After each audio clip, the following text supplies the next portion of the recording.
रामपुर गांव में दो भाई रहते थे। एक लखन जो काफी अमीर और धनवान था, परंतु एक नंबर का लालची किस्म के इंसान था, और दूसरा मोहन जो काफी गरीब था, जिसके पास रहने के लिए भी घर नहीं था। लेकिन वो दिल के बहुत ही नेक इंसान था। वह किसी भी तरह अपने घर का खर्चा चलाता था। फिर एक दिन मोहन की पत्नी सुगंधा मोहन से कहती है, सुनिए जी, हमारे घर में खाने के लिए एक भी दाने नहीं है। बच्चे सुबह से भूखे हैं। आप खाने का कोई इंतजाम करिए ना। सुगंधा, तुम ही बताओ मैं क्या करूं। मैं कितनी भी कोशिश करता हूं, पर मैं अपने परिवार को ढंग से खाना नहीं खिला पाता। तुम एक काम करो, मेरी जो कुल्हाड़ी है ना, वो दो। उसी से मैं जंगल जाकर कुछ लकड़ियां काट कर बेच कर उधर से ही राशन लेकर आ जाऊंगा। पर कुल्हाड़ी भी तो टूटी हुई है। मैं कब से कह रही थी ठीक करवाने के लिए, लेकिन आप सुनो फिर ना। हे भाग्यवान, पर मेरे पास पैसे कहाँ हैं।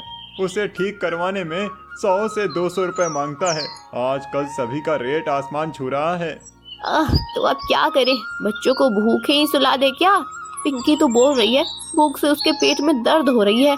आप एक काम करिए ना, बड़े भाई साहब के यहाँ जाकर कुछ खाने को ले आइए ना। ठीक है, तुम कहती हो तो जाता हूँ। इतना कहकर मोहन अपने बड़े भाई लखन के यहाँ जाता है। भैया, मुझे आपसे कुछ ज़रूरी बात करनी है। हाँ बोलो, क्या काम है तुमको। भैया वो क्या है ना, मेरी बीवी बच्चे सुबह से बहुत भूखे हैं। खाने के लिए घर में राशन का एक दाना तक नहीं है। अगर आप कुछ राशन का सामान या पैसे दे देते तो अच्छा होता। क्या तुम ऐसे बोल रहे हो जैसे मैंने यहाँ कोई धर्मशाला खोल रखी है। मैं फोकट का सौदा नहीं करता जहाँ मेरा कोई मुनाफा ना हो। भाई साहब, आप ऐसे क्यों बोल रहे हो। हम कैसे भी हैं, पर हम दोनों भाई हैं। हम दोनों का खून एक है। आप इस तरह कैसे बोल सकते हो। अरे जाओ जाओ, मैं बिजनेस और रुपए में कोई रिश्ता नहीं देखता हूँ। मैं घाटे का सौदा कभी नहीं करता हूँ। लखन इतना कहकर मोहन को अपने घर से भगा देता है। फिर लखन की पत्नी कहती है, मेरे आए थे मेरे रिश्तेदार बनने वाले। पैसे कोई पेड़ पर उगते हैं क्या?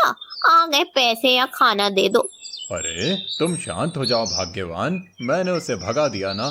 चलो अब तुम जाओ। अब बढ़िया से मेरे लिए पकौड़े तल लाओ, चाय के साथ खाना है। हाँ जी, और अब पकौड़े के साथ साथ थोड़े से समोसे भी बना लूंगी, क्योंकि समोसे खाने का मेरा बड़ा मन कर रहा है। इतना कहकर लखन की पत्नी किचन में चली जाती है, और दूसरी तरफ मोहन परेशान होकर एक पेड़ के नीचे बैठ जाता है। तभी मोहन को वहां पर एक बुढ़ी औरत दिखती है, जिससे लकड़ी का पुलिंदा उठ नहीं रहा था। फिर मोहन जाकर उससे कहता है, क्या हुआ अम्मा, मैं कोई मदद कर दूं। हाँ बेटा, कब से उठाने की कोशिश कर रही हूँ, पर ये कमबख्त उठने का नाम ही नहीं ले रहा है। ठीक है अम्मा, मैं उठा देता हूँ। फिर मोहन लकड़ी का पुलिंदा उठाने लगता है, लेकिन वह कुछ ज्यादा ही भारी होता है, जिस वजह से मोहन कहता है, अम्मा, ये तो कुछ ज्यादा ही भारी है। तुम रहने दो, इसे मैं अपने सर पर ही रख कर ले चलता हूँ। बोलो, तुम्हें कहाँ जाना है। मैं तुम्हें तुम्हारे घर तक छोड़ दूंगा। लेकिन बेटा, मैं तुम्हें इसके पैसे नहीं दूंगी। मेरे पास पैसे नहीं है। तुम इसकी फिक्र मत करो अम्मा, मुझे पैसे नहीं चाहिए। तुम मेरी माँ की उम्र की हो, इसीलिए मैं तुम्हारी ऐसे ही मदद कर दूंगा। अब चलो, मुझे अपना घर दिखाओ। इतना सुनकर बुढ़ी औरत मन में ही मुस्काती है, और आगे आगे चलकर मोहन को अपना झोपड़ी दिखाती है। फिर मोहन उसके झोपड़ी के पास आकर लकड़ी का पुलिंदा रख देता है और कहता है, ठीक है अम्मा, अब मैं चलता हूँ। रुको बेटा, तुमने मेरी निस्वार्थ भाव से मदद की, इसलिए तुम ये लेते जाओ। अम्मा, मेरे बाल बच्चे भूखे हैं। मैं चक्की को ले जाकर क्या करूँगा। मेरे बच्चे पत्थर थोड़ी ना खाएंगे, और ना ही मेरे घर में कोई राशन है जिसे चक्की में पीसने की जरूरत पड़े। बेटा, ये कोई ऐसी वैसी चक्की नहीं है, यह एक जादुई चक्की है।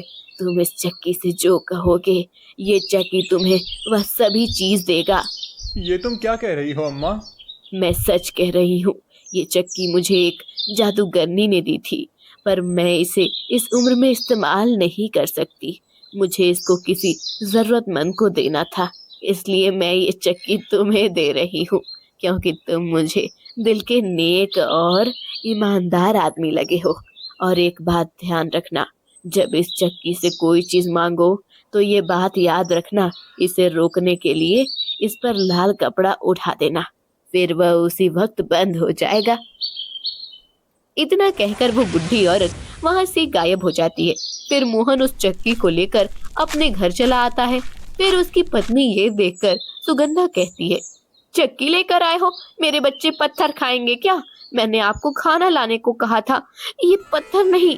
अरे सुनो तो सही भाग्यवान, तुम बिना समझाए ही शुरू हो जाती हो। ये कोई ऐसी वैसी चक्की नहीं है, ये एक जादुई चक्की है।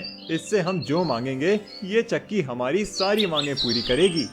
क्या सच में? अब ये आपको कहाँ से मिल गई? फिर मोहन अपनी पत्नी को सारी बात बताने लगता है और फिर मोहन चक्की नीचे रखकर चक्की से कहता है, हे जादुई चक्की, मेरे बीवी बच्चे भूखे हैं, इसके लिए तुम तरह तरह के पकवान दो। मोहन के इतना कहते ही चक्की में से तरह तरह के पकवान आने लगते हैं। फिर मोहन लाल कपड़ा लेकर चक्की पर डाल देता है, जिससे खाना आना बंद हो जाता है। ये देखकर सुगंधा कहती है, हाँ वाह जी, ये तो कमाल की चीज है। आज तक हमने इतनी तरह के पकवान कभी नहीं खाए। आज तो बच्चे और हम सभी पेट भर के खाएंगे। चलिए जी, पहले खाना खा लेते हैं। वाह, ये तो इतने तरह तरह के पकवान हैं, मैं तो पेट भर के खाऊंगा। हाँ मेरे बेटे, आज तुम पेट भर के खाना, अब से खाने की कोई कमी नहीं होगी। और पिंकी बेटी, तुम भी खाओ। पिताजी, मुझे समझ में ही नहीं आ रही है जो कहाँ से क्या चीज खाऊं। ये तो इतनी तरह के पकवान हैं जो हम सब ने पहले कभी खाई भी नहीं होगी। इसलिए तो बच्चों, अब हम सब ये सारे पकवान खाकर देखेंगे और अब से हम रोज इतने तरह के पकवान खाएंगे। चलो सभी खाना स्टार्ट करो। फिर मोहन, सुगंधा और उसके दोनों बच्चे खाना खाने लगते हैं। फिर खाना खाकर मोहन कहता है, सुगंधा, ये देखकर मेरे दिमाग में एक आइडिया आया है। क्यों ना हम इस जादुई चक्की से ढेर सारा राशन मांग लें और मार्केट में जाकर बेचकर पैसे भी कमा सकते हैं। हाँ जी, ये तो आपने बिल्कुल सही सोचा। हे जादुई चक्की, हमें चावल दो और दाल। मोहन के इतना कहते ही चावल दाल का ढेर लग जाता है। फिर मोहन चक्की पर लाल कपड़ा डालकर उसे रोक देता है और साइड में कर देता है। फिर बोरी में चावल और दाल भरने लगता है। सुबह होते ही मार्केट चला जाता है और मार्केट में आवाज देते हुए कहता है, चावल ले लो, चावल ले लो, 25 रुपए किलो, दाल 50 रुपए किलो। इतना आवाज सुनते ही मोहन के पास ग्राहकों की भीड़ लग जाती है। 5 किलो चावल मुझे कर देना और 2 किलो दाल। देखने में तो चावल एकदम फ्रेश लग रहा है। भैया, मेरे लिए भी 10 किलो चावल और 5 किलो दाल कर देना। ऐसे ही धीरे धीरे मोहन का सारा चावल दाल बिक जाता है और मोहन शाम में आकर अपनी पत्नी से कहता है, सुगंधा, तुम जानती हो, आज जितने ही दाल चावल थे सारे के सारे बिक गए। और देखो, आज तो इतने सारे रुपए हो गए हैं। ये तो बहुत अच्छी बात है। चलिए, उस बुढ़ी औरत ने हम जैसे गरीब पर मेहरबानी कर दी। ये तो तुमने बिल्कुल सही बात कही है। हम उस बूढ़ी औरत का एहसान कभी नहीं भूलेंगे। चलो तुम खाना बना लो, मैं जाकर चक्की से फिर से ढेर सारा चावल और दाल मांग लेता हूँ, ताकि फिर कल मार्केट में जाकर बेच सकूं। फिर मोहन जादुई चक्की से जाकर ढेर सारा चावल दाल मांग लेता है और अगली सुबह ले जाकर मार्केट में बेच देता है। ऐसे ही करते करते 1-2 महीने में वो अपना एक पक्के का मकान बना लेता है और कई सारे गाड़ियां भी खरीद लेता है। ये देखकर उसके बड़े भाई लखन गुस्से में आकर अपनी पत्नी से कहता है, अरे भाग्यवान, मुझे ये समझ नहीं आता, इस भिखारी मोहन के पास इतने सारे पैसे कहाँ से, जो अपने से भी सुंदर मकान और इतनी सारी गाड़ियां भी लगा लिया। इसका पता तो लगाना होगा। सुनिए जी, मैंने सुना है उसके यहाँ कोई जादुई की छड़ी है। ये तो आपको रात को ही उसके यहाँ जाकर पता करना होगा। हाँ हाँ, मैं भी देख लूंगा उसके पास ऐसी क्या चीज है जिससे वो इतना अमीर हो गया है। जो कुछ महीनों पहले मेरे यहाँ खाना मांगने आया था और आज उसके पास हजारों लोग खाना खा सकते हैं। इतना धन दौलत कहाँ से आ गया। इतना कहकर लखन रात होने का इंतजार करता है और जैसे ही रात होता है वो मोहन के घर के पास जाकर खिड़की से झांकने लगता है। तभी मोहन जादुई चक्की से कहता है, हे जादुई चक्की, हमें ढेर सारा चावल और दाल दो। मोहन के इतना कहते ही चावल और दाल का ढेर लग जाता है। ये देखकर लखन कहता है, अच्छा, तो ये बात है। अब मुझे किसी भी तरह से इस चक्की को हासिल करना होगा। इतना कहकर लखन वहीं खिड़की पर बैठकर मोहन और उसकी पत्नी सुगंधा दोनों के सोने का इंतजार करता है।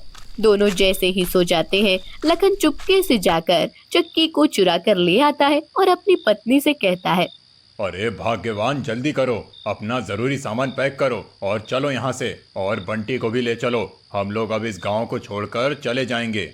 आप क्या कह रहे हैं? पागल तो नहीं हो गए हैं? इस चक्की को लेकर आए हैं और बोल रहे हो सब चीज छोड़कर जाने के लिए? भाग्यवान, मैं तुम्हें कैसे समझाऊं? ये कोई साधारण चक्की नहीं है, ये एक जादुई चक्की है। हम इससे जो मांगेंगे ये चक्की हमें वो सब देगी। अब चलो यहाँ से, अगर हम यहाँ रहे तो मोहन को पता चल जाएगा। हाँ, आप ठीक कह रहे हो। मैं अभी बंटी और अपने 2-3 सेट कपड़ा लेकर आती हूँ। इतना कहकर लखन की पत्नी भागती हुई घर के अंदर जाती है और वहाँ से 2-3 सीट कपड़ा और अपने बेटों को लेकर बाहर चली आती है। फिर लखन अपनी पत्नी और बेटे को लेकर गांव से बाहर आ जाता है और नदी पार करने के लिए एक नाव पर बैठ जाता है। अब तो हम उस गांव को छोड़कर आ गए। अब मोहन हमारा कुछ नहीं बिगाड़ सकता। अब हम इस नदी से गांव की दूसरी तरफ जाकर एक नया घर बनाकर और जादुई चक्की से ढेर सारे पैसे कमाएंगे। और मेरे लिए ढेर सारे गहने भी ले लीजिएगा। और पापा, मेरे लिए ढेर सारी आइसक्रीम और खिलौने, ताकि मैं दिन रात ढेर सारी आइसक्रीम खा सकूं और खिलौनों से खेल सकूं। सुनिए जी, मुझे प्यास लगी है। आप इस जादुई चक्की से कुछ ठंडा पीने के लिए मंगा लीजिए ना, ताकि हम सब कुछ ठंडा पी लें। ठीक है भाग्यवान, मैं अभी मांगता हूँ। हे जादुई चक्की, मेरी पत्नी के लिए कोल्ड ड्रिंक दो ताकि वो पी सके। लखन के इतना कहते ही नाव पर ढेर सारा कोल्ड ड्रिंक आने लगता है। कोल्ड ड्रिंक आते आते नाव पर इतना सारा ढेर लग जाता है कि जिससे लखन परेशान होकर कहता है, हे भाग्यवान, अब मैं इसे बंद कैसे करूं? मुझे तो बंद करना आता ही नहीं। आप क्या कर रहे हैं जी? ऐसे तो लोग डूब जाएंगे। आप कुछ करिए ना। मैं क्या कर सकता हूँ? मुझे तो इसे रोकना ही नहीं आता। मुझे लालच नहीं करना चाहिए था। आज मेरे लालच की वजह से मेरे पूरे परिवार की जान खतरे में है। वह सब आपस में बात करते ही रहते हैं कि नाव पर इतना सारा कोल्ड ड्रिंक आने से नाव डूब जाती है, जिस वजह से लखन और उसकी पत्नी और बेटे तीनों की मौत हो जाती है, क्योंकि उन तीनों में से किसी को भी पानी में तैरना नहीं आता था। इसलिए कहते हैं, लालच नहीं करना चाहिए, लालच का हमेशा बुरा ही फल होता है।